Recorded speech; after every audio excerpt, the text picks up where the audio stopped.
Oh, no. I should probably do that. That's important. Yep. That's why we're here. Oh, wait. Shit. Nope. We're live, but we're not recording anything. Okay. Now we're good. Nope. Not that one. Oh my god. God damn it. I'm on fire today, you guys. Give me this. I'm doing this. All right.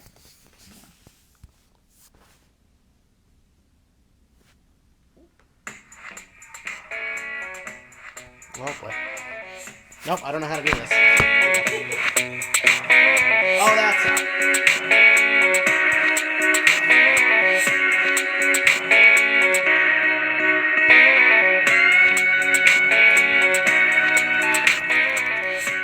Oh, wait.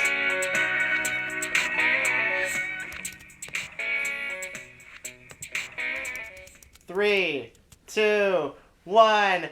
Happy New Year! Hello, everybody! Hi. I'm Andrew. I'm Kata. Welcome to Under Further Review, presented in part by Last Word on Sports. We're so excited to be here. It's as of recording this, it is our last show of the decade. But as it is released, it is our 2020. first show of the decade. Woo! How exciting! Yes, indeed. We made it pretty far. We did indeed. We did good. Yeah, we are your drunk heathens of sports media. We hope that all of you are having a safe and booze-filled New Year. Yeah. 2019 was a roller coaster. It really was, and I'm like already. I'm so hungover. I'm so hungover, you guys. It's been a year already. Like it's gonna be an interesting show today. It is. Do you have any New Year's resolutions for next year that you can think of? Oh my God. You know what? Actually, I made one yesterday with Mike Rose, one of our guests. Uh-huh. We are going to become experts at Madden. Are you really? Yeah. I'll take that. I'll take you up on that. Because Michael plays all the time, and he won't teach me, so he won't let me play. Do you guys use the Wii? We don't play here. We play in Connecticut. On the old. Oh. Okay. But we're going to become really, really good at it this year. love that. Mine is way... Not that yours is trivial, but mine is like more serious. Okay. I suppose. Just get the credit card debt down. That's all it is. You know... Just stop using my credit card. My resolution that I made like middle of this year for the end of this year was to pay off all my credit card debt, and I did. Good for you. I mean, I had to sell pieces of my body to do it, but I did it. So we all have to do things. It's fine. We're going to be fine. If you haven't made any New Year's resolutions yet, may I suggest one? And that's give us a follow on all of our social media. Follow us on Facebook, Instagram, and Twitter using the handle @UFR Vodcast. Go ahead and slide in those DMs. We love the love. If you have any questions or comments or any critiques of the show, or even just to send well wishes, go ahead and do that to andrewandkata@gmail.com. We would love to hear from you. Yeah, even just say hi. Just say hi. Our podcast comes out every Thursday wherever you can find podcasts, except for Spotify because we're not that cool yet. But maybe in 2020 things will be different for us. Yeah. I mean, maybe. I don't know. Yeah. I don't know. You know who's not starting the year out on a good note? Who? Is many NFL coaches. Oh my God, you guys, that's what we want to do for our first segment today. We're going to talk a little bit about what happened on Black Monday. I'm just serving up the transitions today. You really are. Really just serving up segues today. I don't deserve you. I try. Like, on a day where I'm, like, really struggling, like, possibly suffered brain damage, you're, like, killing it. So. I just got, like, my...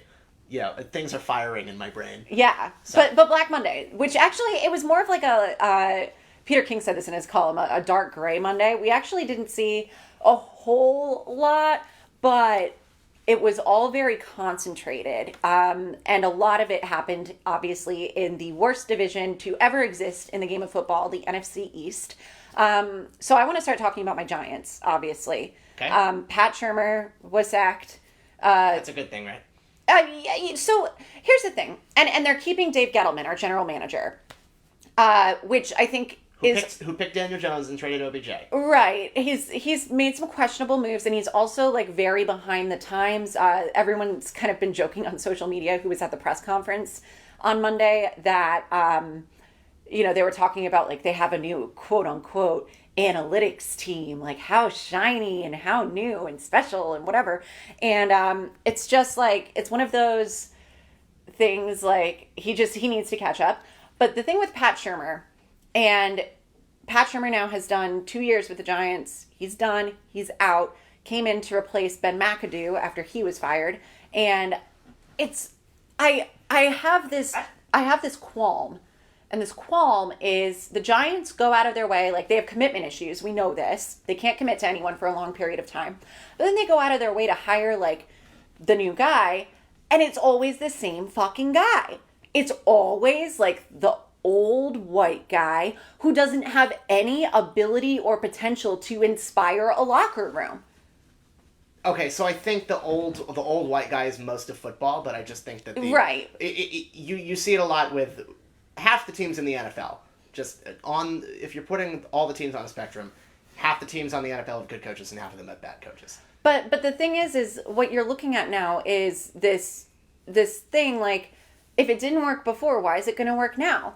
And now there's an opportunity to try something brand new, find like the next shiny, sexy thing, and now it looks like, as of right now, as of the time that we are recording this podcast, these are the interviewees so far for the Giants job.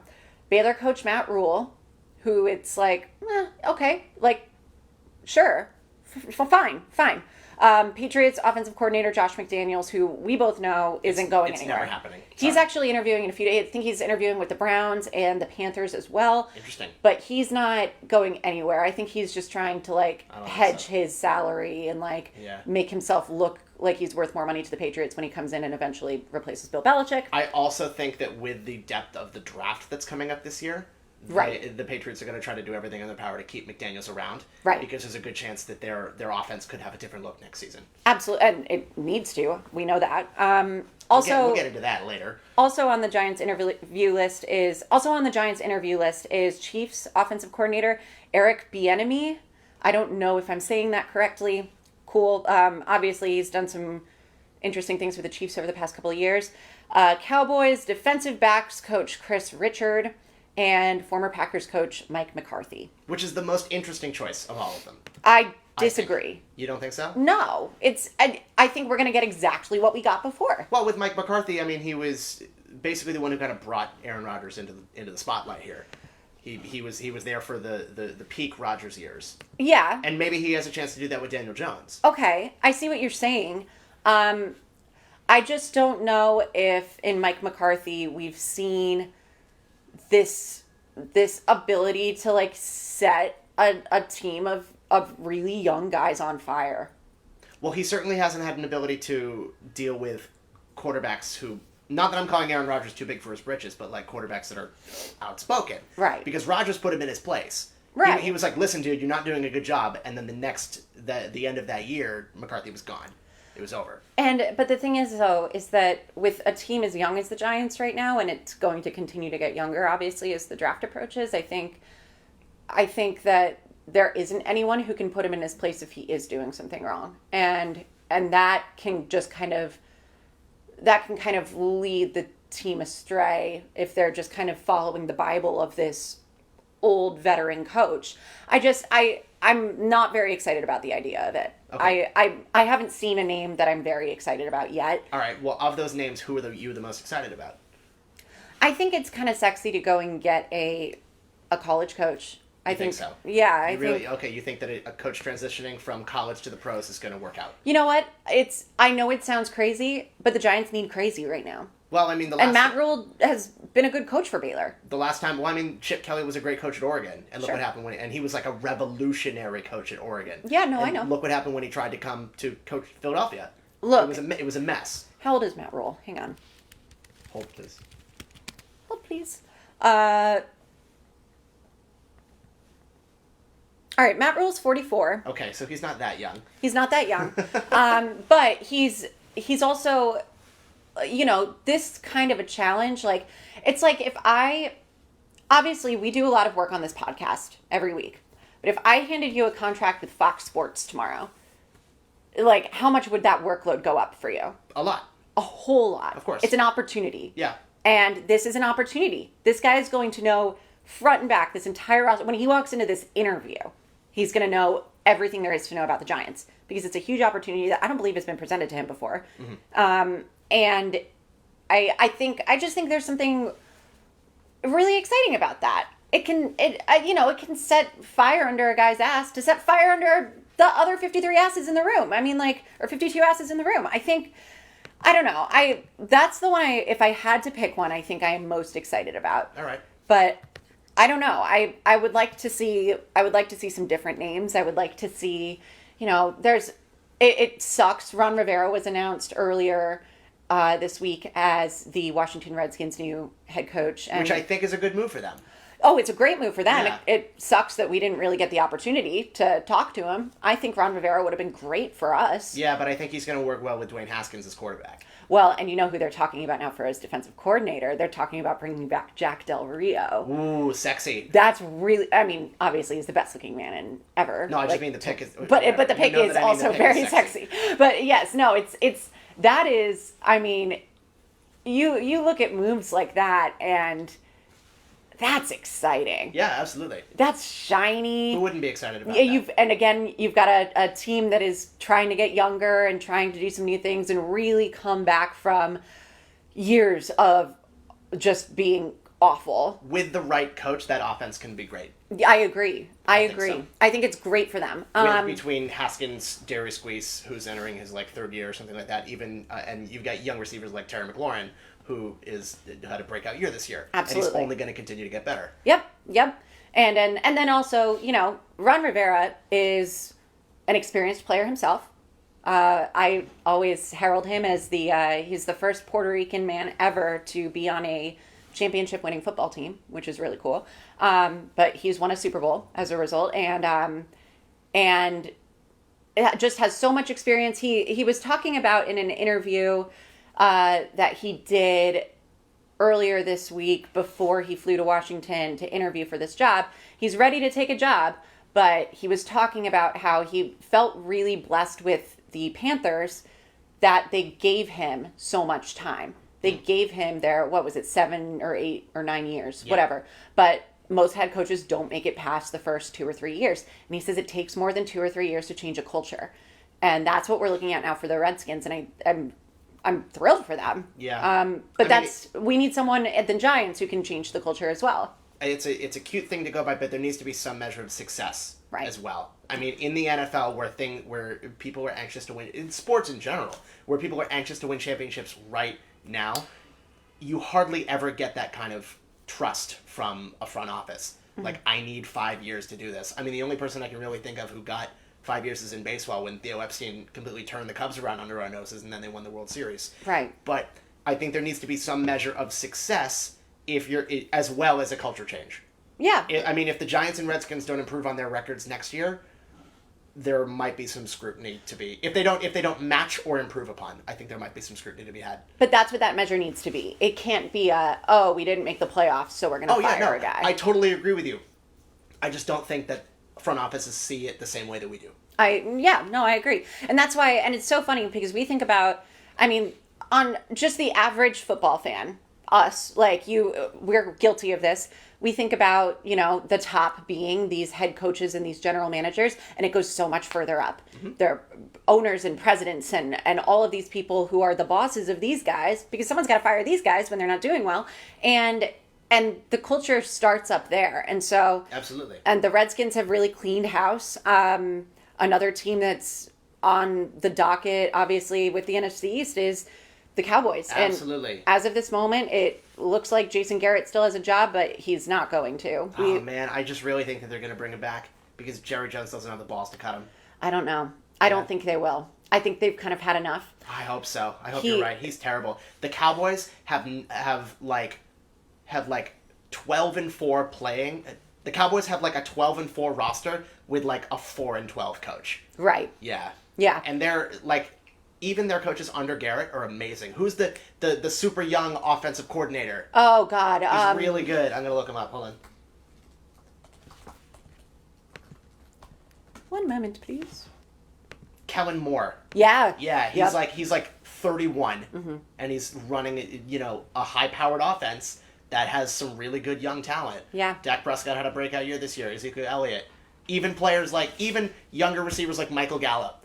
Even older receivers like Jason Witten. Right, exactly right. It's crazy. The talent on that team is... The Cowboys should be Super Bowl contenders, but because of their coach, they're not. Right. And that's just, I mean, that's the big pattern here. And that's, I think, what the Giants have realized, what obviously the Redskins realized a little too late. But I think it's so interesting too. So, like, you think about those guys too, all of these names that we just listed, and these guys are hardcore, like, they want to win games so hard, like, harder than most NFL players. They are really intense players. And Jason Garrett had a player meeting with them on Tuesday? Mm-hmm. Monday. Yeah. Monday. He had a player meeting with them on Monday.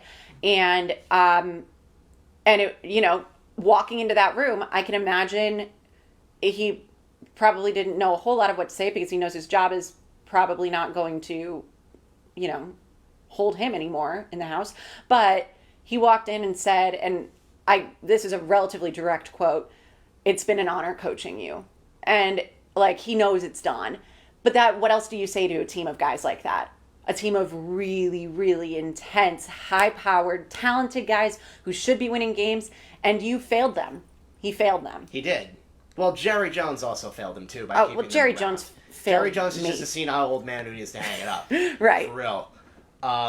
Yeah, so the Cowboys, until it happens, I'm not going to believe that it happens. That's fair. Let's talk about the Cleveland Browns, who I think have the most news to speak of. Yeah, they did a really, really big house cleaning, got rid of Freddie Kitchens. Thank God. The Browns are another team that should be a lot better than they are. Yeah, absolutely. Again, that's another team. We all through offseason, going into the season, the Cleveland Browns are going to be Super Bowl contenders. We've said it. Everyone said it. There's no reason why it shouldn't be happening. And alas, here we are. It's a team that you know you don't have a coach when your coach is Baker Mayfield. Do you know what I'm saying? And even then, it's not impressive. No. Like, when Baker Mayfield has to take charge in his second year in the NFL, Mm-hmm. and he has to kind of take charge. And also, he didn't play very well this year, but I mean, he could have. He could have, with the right people telling him what to do. Yep. They're interviewing a lot of people. They are. They've got a really Should be. intriguing list. Yeah, no, because they got to find the right guy. And Freddie Kitchens is now the 8th head coach of the Cleveland Browns in the last decade. That's right. Because they obviously have these commitment issues too. And again, this is one of those things that I hope to God that between the Browns and the Giants that something can be gleaned from what Ron Rivera said. It takes more than a couple of years to change a culture. That's right. But you got to find the right guy to do it. I will say, in regards to Baker Mayfield, a first step toward that, he is the first Browns quarterback in 18 years to start a full season for them. Yeah. Isn't that crazy? That's awesome. Yeah. Good for him. Good for them. It's a good first step. Yeah, absolutely. I think, it's a team that is oozing potential. Right. Like, oh my God. Yes. Why couldn't they do it? Mm-hmm. We know why, but if I had known that they weren't going to throw the ball to Odell, I never would have picked him for my fantasy team. Yeah, what are they doing with that guy? I don't know. If you're not going to use him, get the fuck rid of him. No, they have him and Landry, and Landry even came along well this year too. Right.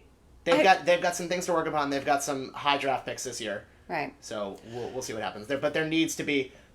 I think it starts mostly at the head coach position. The Browns front office royally fucked up by hiring Freddie Kitchens. I will say though, talking about culture, and there has been a culture change in Cleveland.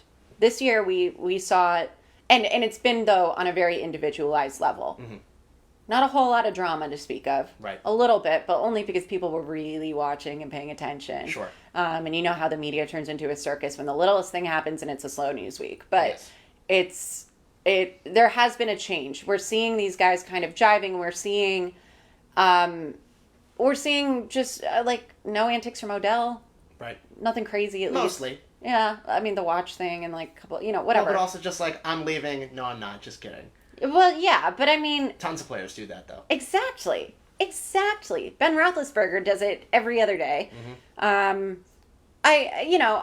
I'm excited to see where they go. I hope they make the right move. I wanted to ask you, though, these are like the big changes, and obviously the Panthers still need a coach. There are other teams out there that still need coaches, but who else's job do you think is at risk? First name that comes to mind is Adam Gase. Oh, For sure. the New York Jets. Jesus. That press conference that he gave with Le'Veon Bell. That was where they sad. asked him about him and he was like, well, he's got, I don't know, 2 years under contract. I don't make the personnel decisions. What a dick. Seriously. Come on. Seriously. You have one of the best running backs in football on your team and you have a promising young quarterback in Sam Darnold. And a good, the defense isn't awful. No. It's not terrible. It could use some work, but it's not terrible. No. And it just shows that you don't have any respect or faith in your players. They just need to cut him. I think it's so funny. I genuinely think it was week 2. It's my favorite sports media moment of ever. Honestly, it was when Mike Greenberg went apeshit on Get Up. That's It right. was so early in the season, and I don't even remember who he had on with him, but they were trying to talk about the Browns, and the Browns had beat the Jets and made the Jets look absolutely terrible. And Mike Greenberg just loses it. The control room's going crazy, everyone's laughing, eyes are wide. It was one of those things, but it's one of the questions he asked in that was Le'Veon Bell, I don't know what they're gonna do with him. What a waste for him. And it's true, it shouldn't be a waste. You've got these great guys. I'm frustrated. Yeah. Who else? That's it. That's all I got. That's all you got? Okay. I think about these young guys are gonna be around for a while. Matt LaFleur is going to be around for a while. Sean McVay is going to be around for a while. Yes. Bay. But it wasn't as black a Monday as I thought it would be, but it was pretty bleak. And obviously no one, it goes without saying, we don't want to watch anyone. These people have families. It's sad to watch people lose their jobs, but they're going to be okay. One more question for you while we're talking about coaches is, actually I might have 2, but one more is Jason Garrett, is he going to coach somewhere else? Yeah, of course. Where? Absolutely. If the Cliff Kingsbury thing doesn't work out, Arizona. I like that. If Matt Patricia doesn't work out, Detroit. Okay. Absolutely Detroit. He'd be great up there. Be interesting to see what Detroit does. Just like he does. Okay, but Detroit got screwed against the Packers twice this year. Yeah, but they suck. They suck. Oh my God, Matt Patricia's terrible as a head coach. Yeah, I know. Not Tampa. Tampa's fine. Tampa showed that they can throw 5,100 yards with Jameis Winston. What about the Miami Dolphins? No, I think they give Flores one more year. Honestly, I think this win in Week 17 against New England, really, the fact that they finished with 5 wins, however many it was, is a big thing for them. It was a really weird year. Everybody thought that they'd finish 0-16, and they ended up with 5 wins. Yeah, it's pretty good. And one of them was against the Patriots. The first time they've won in Foxborough since 2008. Crazy, absolutely crazy. I don't want to talk about it. So thinking about these coaches that we have left now, so we've seen a lot of really good things happen this year, and we're going to look at our playoff picture in a little bit. Things that I didn't anticipate really loving, I loved seeing the 49ers. The 49ers just are taking off and they're having a great year. The Eagles, Wentz didn't get hurt. Wentz played an entire season of football, an entire regular season, and didn't get hurt. And they got rid of Nick Foles, so they have no insurance on that whatsoever. It's kind of crazy, and it kind of got me thinking about Doug Peterson. Why? Because you talk about culture changes, you talk about weaponry, you talk about all of these different players, and the Eagles started this year with a lot of skill players, good skill players. But we saw on Sunday in the game, Alshon Jeffrey gets hurt. Oh, we've got a guy for that. They have so much depth. It's almost in the theater when you see an understudy go in and they put a little bit of a spin on it, but they're mostly supposed to do what the person that they're covering does. That's what these guys are doing. And I think it's a testament to Doug Peterson's coaching. And I'm going to make you really mad. And I think we're not doing this in this segment. We've already gone about 7 minutes too long. We need to not do this in this segment. Oh my God. Sorry. It's on the tip of my tongue. I don't care. We need to wrap it up. Sorry. Coming up next, I'm going to make Andrew really mad. We're going to take a break, but when we come back, we're going to take a look at the decade that was, and we're going to take a look back even at... When we come back, we're going to take a look at the year that was, and we're even going to take a look at the decade that was. We're going to like give out awards, I think. Sure. Best game, best moment, things like that. Sure. So stick around, and we'll be back in a few minutes.